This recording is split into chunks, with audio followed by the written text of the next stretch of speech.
Padawan, j'espère que tu es prêt, car aujourd'hui nous partons sur le front pour ta première mission.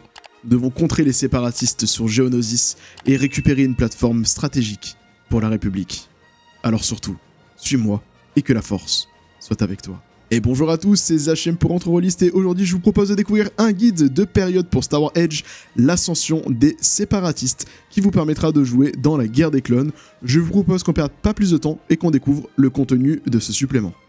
Et donc du coup on se retrouve pour la présentation de l'ascension des séparatistes, un guide de période. C'est le deuxième que l'on a pour cette gamme de Star Wars Edge, vu que le premier était l'aube de la rébellion. Et donc vous allez voir qu'il y a quand même eu pas mal de petites modifications entre les deux, notamment au niveau de la structure. Je vous propose qu'on découvre un petit peu le contenu de ce livre-là, et à la suite on terminera par la critique. Alors tout d'abord, comme à notre habitude pour cette gamme-là, on retrouve des illustrations extraordinaires. Je les trouve magnifiques, c'est juste un régal de jouer à Star Wars et d'avoir ce type d'illustration-là. Vous allez voir, il y en a énormément dans ce livre-là. On va commencer par vous rappeler un petit peu comment la guerre des clones a commencé vraiment brièvement, pour vous expliquer un petit peu de quoi va parler ce livre et comment il va être structuré. Et donc c'est là où on va avoir une grosse différence, là où dans l'aube de la rébellion, on vous présentait d'abord totalement tout ce qui était la partie fluff, la partie lore, la partie campagne, comment jouer un petit peu avec les spécificités, et après la création de personnages et tout ce qui allait être équipement et armes. Cette fois-ci on revient plus à quelque chose de traditionnel qu'on a l'habitude d'avoir avec les suppléments de la gamme, c'est-à-dire tout d'abord la création de personnages. Et une fois qu'on a eu la création de personnages avec les nouveautés pour les joueurs, on va aller sur la partie un peu plus maître du jeu, dans laquelle on va vous représenter le lore de la partie de la guerre des clones, mais également comment faire une campagne dans la guerre des clones. Comme je vous le disais, de magnifiques illustrations, et vous allez en avoir plein les mirettes avec ce livre-là. Donc tout d'abord, on va retrouver de nouvelles espèces. Donc les nouvelles espèces présentes, on va voir forcément les clones. Vous allez voir, ce n'est pas que des humains, il y a des petites modifications qu'on va découvrir ensemble. On a ensuite les Kaminoans, on a les Géonosiens, et moins connus, les Umbaran, qui sont un peu un peuple de l'ombre. Moins connus car moins mis en avant, avec notamment très peu de représentants connus de cette espèce-là. Je pense notamment à Darkwing, la plupart venant en plus de l'univers étendu, et donc beaucoup moins visible dans les films et donc dans les séries. Donc on va commencer par les clones, et ce qui est intéressant de regarder chez les clones, c'est que ce ne sont pas que des humains. On n'est pas sur les mêmes statistiques, c'est pas le cas. On a d'ailleurs un de plus en C de blessure, un de plus en stress, et moins d'expérience de départ. Et surtout des capacités spécifiques liées aux clones. On va vous rappeler qu'ils ont également tous la puce inhibitrice qui permettra de réagir à l'ordre 66, et que votre personnage en aura forcément une également. Et on vous rappelle surtout au niveau de la République, quel est leur lien, comment ils ont été conçus, etc. On passe rapidement sur les autres espèces comme les Geonosiens, les Kaminoans et aussi les Umbaran, car je pense que c'est réellement les clones qui vont être importants. Et vous allez le voir avec les carrières supplémentaires qui ont été rajoutées, il y a vraiment un focus qui a été fait sur les clones, avec notamment la carrière de soldat clone, avec 3 sous-carrières. Pourquoi ? Parce que les clones, dans cette époque-là, ils sont super importants. Ils sont au cœur du récit. Vraiment, ça s'appelle l'attaque des clones, l'épisode 2, et la guerre des clones, qui va être donc toute la série, et l'ère dans laquelle on va se situer. Donc vraiment, ils font partie des héros de guerre, de ceux qu'on va mettre en avant. Et donc pour ça, on vous propose donc 3 manières différentes de jouer des clones, qui vont être totalement différentes. Et même si vous jouez 2 clones officiers, ou 2 clones pilotes, ou bien fantassins, vous allez voir que vous allez pouvoir faire des différences notables. Et notamment, ce qu'on vous explique, c'est ce n'est pas parce que vous êtes un clone que vous avez tous la même manière de voir le monde, la même manière de réagir. Non. Chaque clone a quand même une sorte d'individualité, et c'est des choses vraiment qu'on va vous remettre en avant. Pourquoi ? Parce qu'on le voit également dans les séries et dans les films. Alors les films un peu moins, mais vraiment dans la série Clone Wars, on va voir qu'il y a certains clones qui vont avoir une certaine individualité. Donc on va avoir la clone force qui elle est vraiment à part, mais on a quand même des personnages comme Cody, comme Rex, qui vont prendre du galon et qui vont vraiment s'affirmer et devenir des personnages à part entière de l'univers, et pas juste une copie d'un personnage existant et qui n'a pas sa propre entité, sa propre volonté. Ce n'est pas le cas. Donc on va vous proposer du coup 3 types de clones différents, comme je l'ai déjà dit, le clone officier, le clone pilote et le clone fantassin, avec à chaque fois leur arborescence spécifique.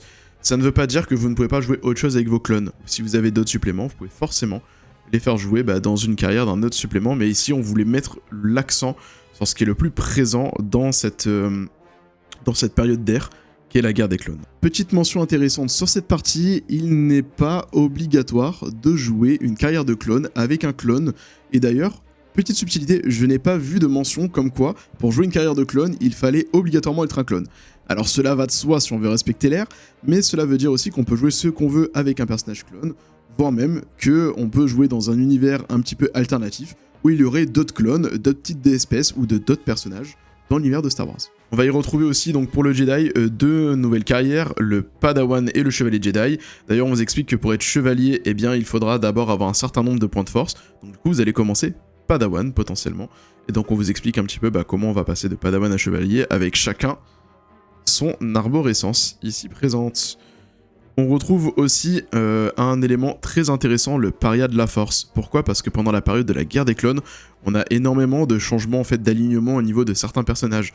Je pense notamment à Ahsoka Tano, je pense à Asajj Ventress, je pense à Dark Maul et je pense aussi à Savage, qui vont à certains moments en fait faire partir d'une entité, que ce soit Lord Jedi ou même la partie un peu plus Sith en étant des apprentis de Sith importants comme le Comte Dooku ou même Dark Sidious pour certains, et qui en fait vont à un moment donné se rebeller un petit peu contre leur faction majeure, et vont devenir des parias de la force, et donc il y a possibilité d'incarner un de ces parias dans cette époque-là.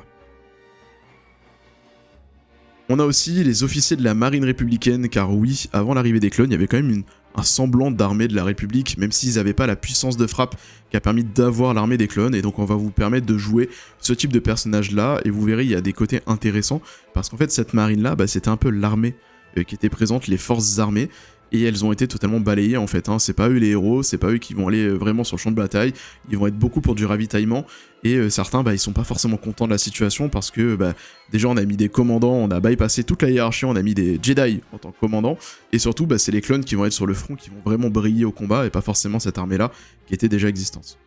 Ce que j'ai pas précisé aussi pour le parier de la force, c'est que tous ces propositions là sont en fait universelles, vous allez pouvoir les jouer avec n'importe quel type de personnages, et non pas donc forcément liés au contexte de l'ère en question.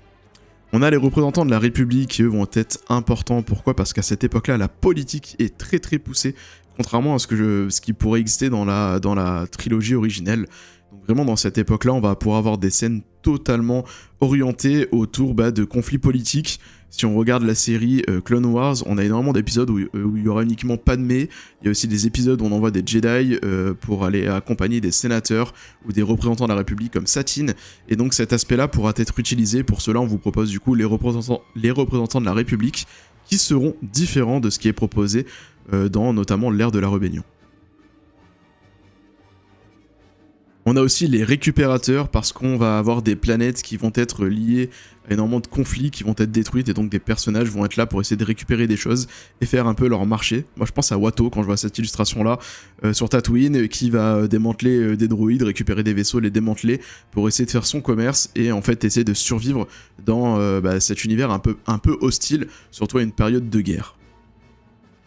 On continue avec les compétences liées, donc sabre laser, connaissance stratégique, intelligence, qu'on vous donne parce que vous allez en avoir besoin dans cette période-là, mais qui étaient déjà présents dans d'autres suppléments. On a aussi une pléthore de talents, vous allez voir, on va tourner, il y a plusieurs pages de talents qui ont été rajoutés, je vais pas m'étaler dessus, c'est pas forcément ce qui est le plus intéressant, ce sera surtout pour vos joueurs, pour avoir des possibilités supplémentaires. On arrive au pouvoir de la force, alors là c'est un petit peu une déception, mais c'est un petit peu normal qu'on ait cette proposition là. On va en avoir que deux, ça va être saisie, qui ressemble un peu à une sorte de poigne, et renforcement qui va permettre d'améliorer votre personnage pour faire des sauts, etc. Et en fait c'est des choses qui existent déjà si vous avez Force et Destinée, donc il n'y a rien de nouveau, c'est exactement la même chose. On est obligé de vous les présenter parce que dans cette ère là, les Jedi ont une place importante, et donc si vous avez uniquement par exemple l'ère de la rébellion, eh bien vous n'avez pas forcément accès à toutes ces capacités là, et donc on vous les remet par défaut pour que vous puissiez jouer un Jedi. Donc voilà, petite déception que ce soit pas des nouveautés, mais en même temps ça se comprend, on vous donne les choses basiques, et vous allez voir c'est le cas dans d'autres endroits du livre, on va vous redonner des éléments basiques que vous pourrez avoir par exemple dans Force et Destinée, mais que vous n'aurez pas forcément Aux Confins de l'Empire. Vous l'aurez compris, ce supplément ira à merveille avec Force et Destinée. En effet, il sera beaucoup plus agréable de jouer un personnage Jedi avec l'ensemble des propositions qui sont faites dans Force et Destinée. De plus, vous pourrez orienter votre personnage plus proche de ce qu'on a l'habitude de voir dans le jeu vidéo, avec notamment les notions de classe de The Old Republic, avec le consulaire, le gardien, le sentinelle, etc. Tandis qu'ici, on vous propose plus l'approche habituelle des films, à savoir le Padawan, le Jedi, le Chevalier Jedi et le Maître Jedi. Donc vous aurez beaucoup plus de matière, accumuler les deux, et donc permettre d'ancrer encore plus vos personnages Jedi dans l'univers. Justement, encore une belle illustration pour changer de chapitre, on va parler un petit peu des équipements qui sont proposés. Donc c'est vraiment thématique au niveau de la guerre des clones, comme vous allez pouvoir vous en rendre compte. Donc tout d'abord, on a des nouvelles armes, notamment le fusil Blaster DC-15, qui est un des plus connus au niveau des clones utilisés par beaucoup de force clones. Donc voilà, on vous le remet en avant. On va retrouver niveau sabre laser les choses très très basiques, rien de nouveau. L'entraînement, le base, le shoto, donc les petits sabres que notamment utilise Ahsoka Tano, qu'on avait déjà dans Force et Destinée. Donc là-dessus, pas de grande nouveauté.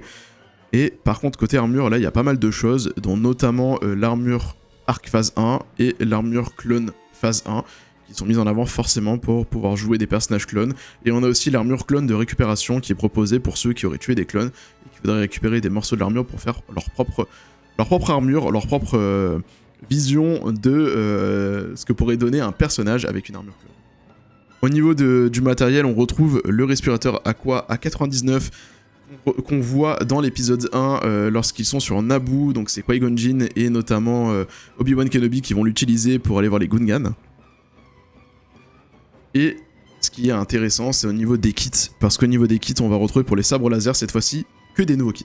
Là, il n'y a aucune redondance, sauf le cristal d'Illum qui forcément est la base du sabre laser, donc on vous le remet ici, mais tout le reste, ce sera que des nouveautés, et notamment, j'ai bien aimé le clin d'œil de la dérivation à fusion, qui permet d'utiliser le sabre laser plus comme un outil pour casser les débris ou des portes, et là, j'imagine de suite que c'est quelque chose que devait avoir Qui-Gon Jinn dans l'épisode 1 pour briser la porte avant que les droïdes de casse arrivent suite aux négociations qui n'ont pas eu lieu, vraiment au tout début du film, et donc c'est vraiment pas mal de petits clins d'œil à ces éléments-là qu'on va pouvoir retrouver. Je vous rappelle toute la partie, voilà, les cristaux de sabre laser, l'importance que ça a. Donc ça, c'est des choses qui sont pas forcément nouvelles en termes d'explication qu'on retrouve dans Force et Destinée. Au niveau des véhicules, et ben là, pareil, on fait le plein de tout ce qu'on va retrouver dans la prélogie. On a le premier véhicule, c'est les Overtank Cab 1 qui sont ici, donc ça va être les véhicules séparatistes utilisés par les droïdes lors de la bataille contre Naboo. On va retrouver aussi les cyclotanks IG 227 qu'on retrouve ici, cette fois-ci qu'on va avoir mis en avant dans l'attaque des clones, l'épisode 2, qui sont ces sortes de droïdes avec les deux roues qui vont se déplacer et lancer des missiles. On a aussi les RTTT qui sont l'ancêtre des AT qu'on va retrouver dans la trilogie qu'on a dans la prélogie et beaucoup dans la série animée. Niveau vaisseau, on va retrouver l'intercepteur Aether Sprite Delta 7. Qui est connu aussi dans l'épisode 2, c'est le vaisseau que va utiliser Obi-Wan Kenobi pour se rendre sur Geonosis notamment.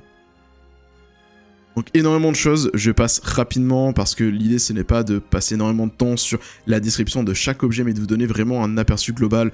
On retrouve aussi les croiseurs et transports stellaires, notamment le classe léger Arquitaine et aussi celui-ci qui est très connu, le croiseur léger de classe consulaire qu'on retrouve dans l'épisode 1 et l'épisode 2. Vous l'aurez compris, c'est un arsenal qui vous est fourni avec ce guide d'air pour jouer dans cette période. On reprend tout ce qu'on a l'habitude de voir dans les séries, dans les films, et en plus on ajoute des choses supplémentaires pour les différents rôles, à savoir le Jedi avec ses kits de sabre laser, les clones avec les différentes armures, les pilotes avec les pléthores de véhicules à leur disposition, de quoi vraiment parcourir la galaxie comme on pouvait le faire à cette période-là. Et on arrive enfin sur la partie lore, le début de la guerre, avec encore une magnifique double illustration. Et donc là, c'est vraiment la partie où le supplément va prendre de la valeur. Pourquoi ? Parce que déjà, on va vous expliquer comment est-ce qu'on en arrive à cette guerre.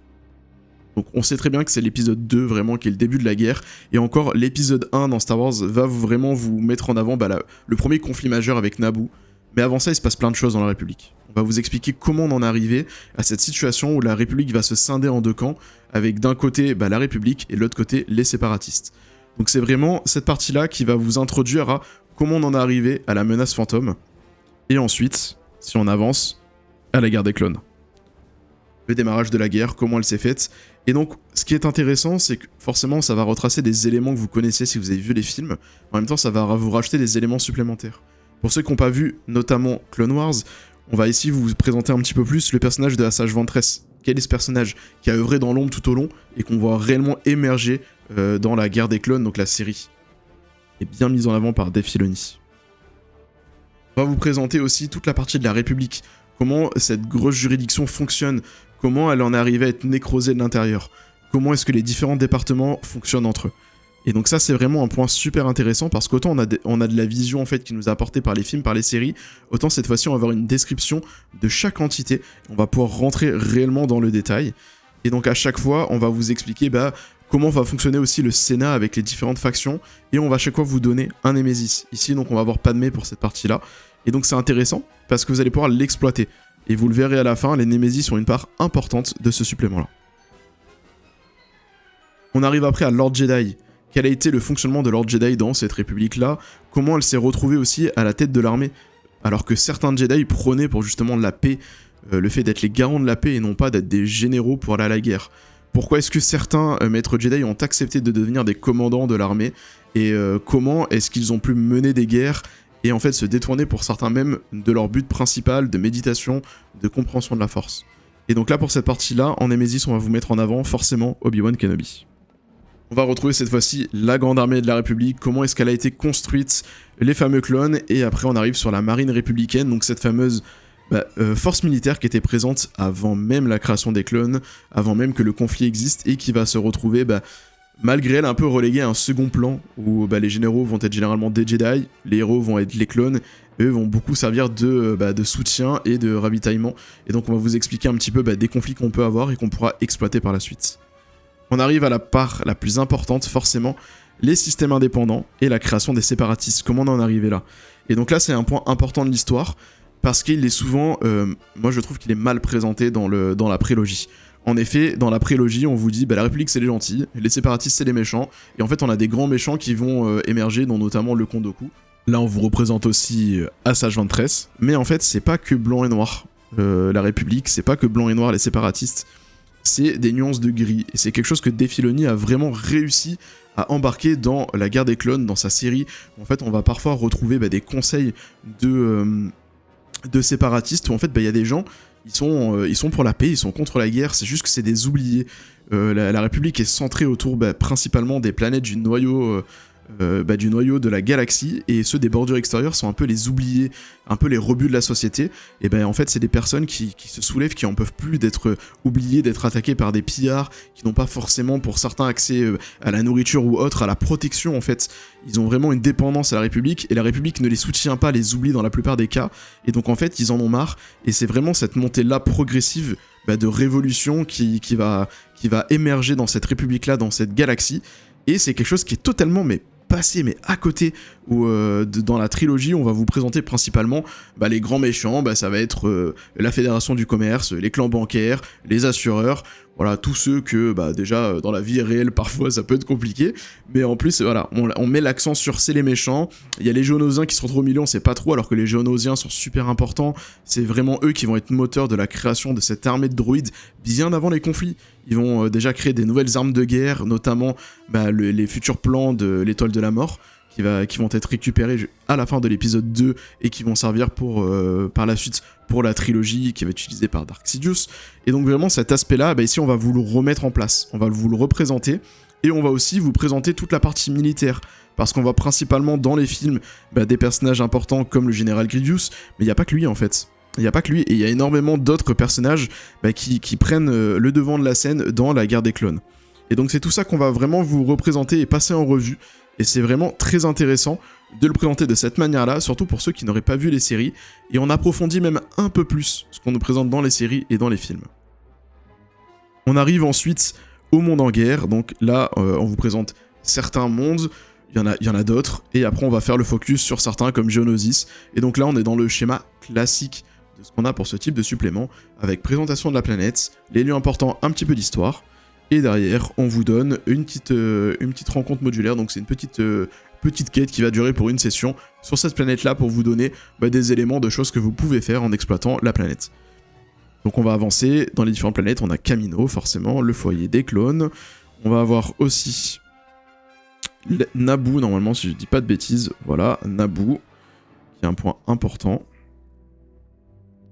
Et on va avoir aussi Tatooine, on l'oublie assez régulièrement, mais pourtant elle a un rôle prépondérant. Et on vous parle notamment du rôle d'Anakin Skywalker sur la planète Tatooine. Il y a vraiment un rôle prépondérant parce que il y a la notion de Hutt, qui est très présente avec notamment Jabba, et en fait, ce qu'on oublie, c'est que dans Clone Wars, l'épisode 0 de Clone Wars, avant même le lancement de la série, c'est un film, et c'est en fait des Jedi qui vont être envoyés pour récupérer le fils de Jabba le Hutt. Donc comme quoi on fait appel à certaines personnes spécifiques, et que c'était important d'un point de vue politique de faire cette action-là, alors que pourtant les Hutt ne sont pas du tout affiliés à la République. Vous l'aurez compris, cette partie du livre, le chapitre 3, est très importante. C'est à peu près 40 pages sur les 145 pages que l'on a au total dans l'ouvrage, qui correspond à un peu moins d'un tiers, et pourtant, elle vous permet vraiment de bien cerner les enjeux et les différents objectifs associés aux différentes factions pour la guerre des clones. Alors certes, il est conseillé d'avoir vu quand même les films et les séries, mais il vous sera quand même possible d'exploiter ces suppléments sans les avoir vus au préalable. Une fois qu'on a vu tous ces éléments, on arrive à la dernière partie du livre, campagne de la guerre des clones. Donc cette fois-ci, on va commencer par un point très intéressant, et je trouve ça très cool qu'il l'ait fait, c'est on vous explique comment exploiter ce livre d'air avec les différents livres de base de la gamme.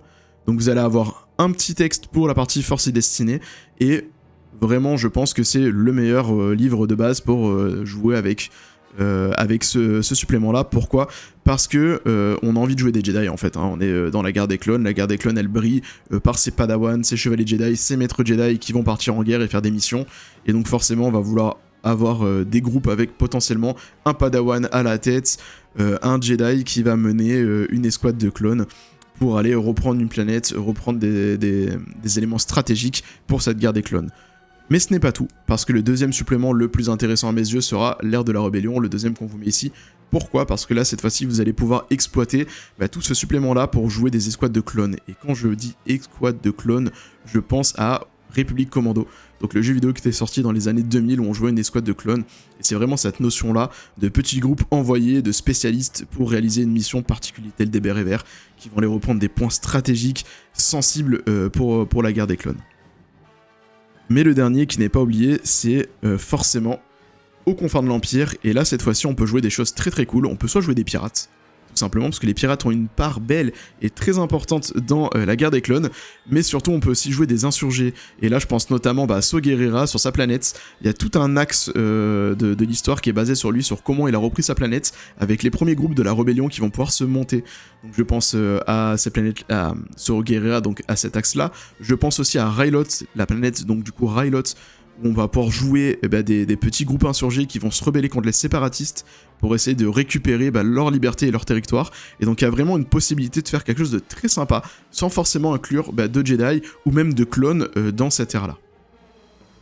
On vous présente d'ailleurs le mode troupe, qui est quelque chose d'intéressant, alors qui renouvelle pas énormément la manière de faire du jeu de rôle, dans le sens où en fait on va vous dire, vous allez pouvoir jouer différentes troupes de personnages, et en fait comme ça se prête bien à l'univers, vous allez incarner à un certain moment une troupe spécifique.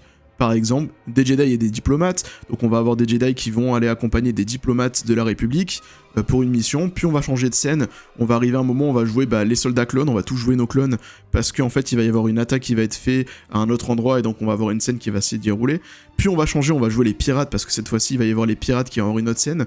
Voilà, l'idée c'est vraiment d'avoir différents groupes de personnages avec différentes thématiques et de passer de l'un à l'autre en fonction des sessions, voire même des scènes, pour avoir vraiment une narration qui va se construire, et ça va aller de pair justement avec la manière dont on va vous proposer de créer vos aventures avec ce supplément-là. On vous explique aussi comment bien exploiter les Némésis. Pourquoi ? Parce que la guerre des clones, c'est des grands méchants, c'est des personnages charismatiques qui vont revenir, faire des attaques, parfois gagner, parfois s'échapper, arriver à leur but, s'échapper de justesse, voire mourir. Et donc on vous explique que c'est important de les exploiter, mais de faire attention au risque de les perdre, parce que parfois les dés seront contre vous, et donc il faut toujours bien penser à comment permettre à son Némésis de ne pas mourir sur la première rencontre avec ses joueurs, alors qu'on souhaite le faire tenir sur tout le scénario, parce que ça va être notre dénouement de campagne. Et justement, en parlant de campagne, on arrive aux campagnes feuilletonesques. Et donc là, l'idée, ça va être d'analyser la série Clone Wars et de vous proposer d'adapter ce format-là en session de jeu de rôle. Et ça marche très bien. On va vous donner plusieurs éléments, comment gérer vos ouvertures, votre rythme épisodique. Et c'est pour ça que ça va très bien avec juste avant, ce que je vous présentais en fait, cette notion de groupe qu'on peut jouer, parce que la série Clone Wars, c'est ça qui se passe en fait. On a des moments où ça se sépare, on va passer d'un groupe à l'autre. À un moment donné, on va suivre Obi-Wan Kenobi, puis après on va suivre Yoda, puis après on va suivre R2D2, C3PO, puis on va suivre Amidala. Et en fait, on va avancer comme ça dans le conflit de manière en fait un peu chronologique pour voir comment ça se passe. Et parfois les choses se passent en parallèle. Et donc c'est tout ça qu'on va vous expliquer sur comment l'adapter, comment vraiment avoir cette sensation de se retrouver dans la série Clone Wars, mais à votre table de jeu de rôle. Et ce qui est aussi très intéressant, c'est qu'on vous donne une règle optionnelle que je trouve très bien, c'est les phalanges droïdes. Et donc l'idée en fait, c'est que dans la guerre des clones, on a souvent cette impression de vague immense, sans fin, vraiment de droïdes qui arrivent et qui combattent des troupes de clones qui, elles, sont plus limitées, voire des groupes de commandos qui sont répartis avec que 4 personnes. Et donc pour avoir cette impression-là, on vous propose une règle où en fait ça va réutiliser la notion en fait, de sbires, et en fait ces phalanges-là, elles vont être comme des groupes, sauf que quand vous allez en tuer un, il y en a toujours un autre qui va arriver. Et donc l'idée c'est qu'elles vont jouer qu'une fois par tour, et qu'en fonction de comment elles vont approcher vos personnages ou pas, elles vont avoir des effets supplémentaires, et si vos personnages en tuent par exemple 4 d'un coup, parce que c'est une phalange où c'est des lignes de 4, eh bien elles vont pas pouvoir jouer, et ainsi avoir l'impression vraiment que ça arrive toujours en continu des vagues, jusqu'à ce que la phalange soit détruite. Et donc je trouve que c'est une bonne proposition, pour donner cette impression de vague en fait, de raz-de-marée de droïdes qui vont arriver sur vos joueurs, sans que ce soit non plus trop punitif, et sans que ça complexifie trop les combats, et que ce soit trop lourd. On vous explique aussi comment bien mener de grandes batailles, en mettant en place des conséquences, donner le rôle des héros, mettre en valeur les méchants, pour vraiment avoir cette impression de bataille épique, que vraiment souhaite vous donner la guerre des clones. On a aussi une règle optionnelle qui va être le combat en escouade en escadron. Pourquoi ? Parce que forcément pour des batailles épiques, on va se retrouver avec des milliers de clones contre des millions de droïdes, et donc pour éviter d'avoir des combats qui s'éternisent, parce que c'est vraiment pas le cœur du jeu de Star Wars Edge, on est sur un jeu narratif, on va vous proposer en fait que votre personnage, il intègre une escouade, un escadron, et en fait il va pouvoir donner des ordres à chaque tour, et ces ordres-là vont avantager ce que va pouvoir faire votre joueur, donc va permettre à votre personnage d'avoir des actions plus faciles, ou va pouvoir le protéger, etc. Vraiment comme une formation. Et ça va permettre de fluidifier les parties, avoir vraiment cette impression de masse qui va se déplacer, qui va avoir une utilité dans la bataille, et pas juste des PNJ qui vont tirer, on va passer 20 tours de jeu pour faire jouer tout le monde, et qui va casser un peu le rythme des parties de Star Wars. Une proposition intéressante, il faudra donc voir en pratique si cela fonctionne bien. À l'heure actuelle, je n'ai pas encore eu l'occasion de l'utiliser, et donc de le mettre en pratique. Et normalement, on arrive aux adversaires, et donc là, on va vous proposer donc, les différents personnages. Donc on vous propose des clones en ennemis, avec des sbires, des némésis, etc. Je trouve ça très cool, parce qu'il y a certains clones qui pourront se rebeller. Si vous voulez jouer après avec les puces inhibitrices, que vous ne les avez plus, vous allez pouvoir vous combattre contre des clones. Ou alors si vous voulez jouer des séparatistes, même si, pour moi, c'est le point qui pêche, on n'a pas la notion de personnage séparatiste qu'on peut jouer dans ce supplément. J'aurais bien aimé pouvoir jouer un droïde et justement être de l'autre côté de la frontière, ne pas forcément jouer que des clones. Voilà, c'est peut-être le point noir à mes yeux, c'est qu'il manque cette partie de pouvoir jouer en tant que joueur des séparatistes. Et voilà qui conclut le feuilletage de ce supplément pour Star Wars Edge, à savoir l'ascension des séparatistes, et on se retrouve pour la critique. Alors du coup, qu'est-ce que je pense de l'ascension des séparatistes ? Comme vous en doutez et que vous avez pu le voir tout au long de la présentation, c'est un supplément que j'attendais avec impatience. C'est ma période favorite de Star Wars. J'aime énormément la guerre des clones, il y a énormément de matière à faire dans tous les niveaux, que ce soit avec l'ordre Jedi, que ce soit avec les clones, que ce soit aussi sur la partie politique, vu que c'est une période qui a cette complexité d'avoir des guerres à la fois stratégiques et tactiques, sur lesquelles on peut capitaliser pour de bonnes scènes de bataille, mais également des intrigues profondes sur lesquelles on va pouvoir jouer. Et il n'y a pas, c'est vraiment cette notion de il y a les gentils et les méchants, comme on pourra avoir un peu plus avec la trilogie originale. Il y a vraiment cette notion un peu de gris, où parfois il y a du bon aussi dans les séparatistes, comme il peut y avoir du mauvais du côté de la République. Et le fait d'avoir tous ces axes mélangés ensemble permet d'avoir un très bon endroit, un très bon bac à sable pour faire du Star Wars. On peut vraiment faire de tout. Donc vraiment pour moi c'est un très bon supplément, je l'attendais avec impatience et le contenu de ce que j'ai pu lire me réconforte et me rassure que j'ai fait un bon choix dans l'attente avec impatience de ce supplément-là. Alors certes, il n'est pas parfait, il a quand même des défauts. Pour moi, il me manque la partie séparatiste dans le sens de pouvoir jouer un séparatiste. J'aurais bien aimé pouvoir aller de l'autre côté du miroir, On a souvent l'habitude d'avoir les récits où on voit en avant principalement les héros de la République, mais pas assez ceux des séparatistes. Et donc on aurait pu aller dans ce sens-là en proposant également de pouvoir incarner, je sais pas, des droïdes B1, des droïdes B2, des droïdes de casse, ou même des droïdes sergents, vous savez, ceux qu'on voit énormément dans la série justement Clone Wars. Et j'aurais vraiment aimé en fait passer de l'autre côté, voire même de pouvoir jouer des négociateurs séparatistes, ou même des ambassadeurs séparatistes, d'aller vraiment dans le deuxième camp, pas uniquement dans le camp de la République, mais pouvoir vraiment jouer dans ce camp-là et voir ce qu'on peut développer comme histoire pour aller combattre non pas cette fois-ci les droïdes, mais bel et bien l'armée de la République, donc les clones. Ce livre coûte quand même 45 €, ce qui n'est pas non plus ce qu'il y a de plus abordable dans la gamme, mais c'est exactement le même prix que l'Aube de la Rébellion, qui elle faisait part à la série Rebels de Dave Filoni. Cette fois-ci, on se concentre sur Clone Wars, du coup, de Dave Filoni également, sur laquelle il a énormément contribué. À vous de voir quelle est la période que vous préférez.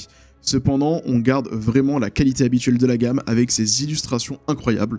C'est vraiment une pépite pour les yeux, vraiment on en prend plein les mirettes, et ça c'est vraiment quelque chose que j'adore dans cette gamme-là de Star Wars. Cerise sur le gâteau, pour ce supplément-là, on vous explique comment bien utiliser les 3 livres de base que vous pourriez tous avoir ou avoir uniquement l'un d'entre eux pour vraiment exploiter au plus possible cette période. Et ça c'est très très chouette, c'est quelque chose que je n'ai pas retrouvé dans l'Aube de la Rébellion. Je l'ai reparcouru rapidement pour préparer cette vidéo-là, et c'est vrai que je suis pas retombé sur la même chose. Et d'ailleurs, je préfère la structure qu'on a dans celui-ci, dans l'Ascension des séparatistes, parce qu'on est plus proche de ce qu'on a l'habitude d'avoir pour la gamme, donc ça permet d'être moins dépaysé et de retrouver plus facilement ses marques. Et voilà, ce sera tout pour cette vidéo de l'Ascension des séparatistes. J'espère que cette vidéo vous aura été utile. Si c'est le cas, n'hésitez pas à vous abonner à la chaîne et à liker la vidéo. J'en profite également pour remercier tous ceux qui nous soutiennent, que ce soit via les Tipeee principalement.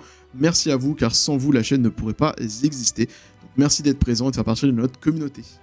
Et voilà, c'était Zachem, on se retrouve très prochainement sur Entre Rôlistes. En attendant, racontez-vous de belles histoires et amusez-vous bien. Ciao tout le monde.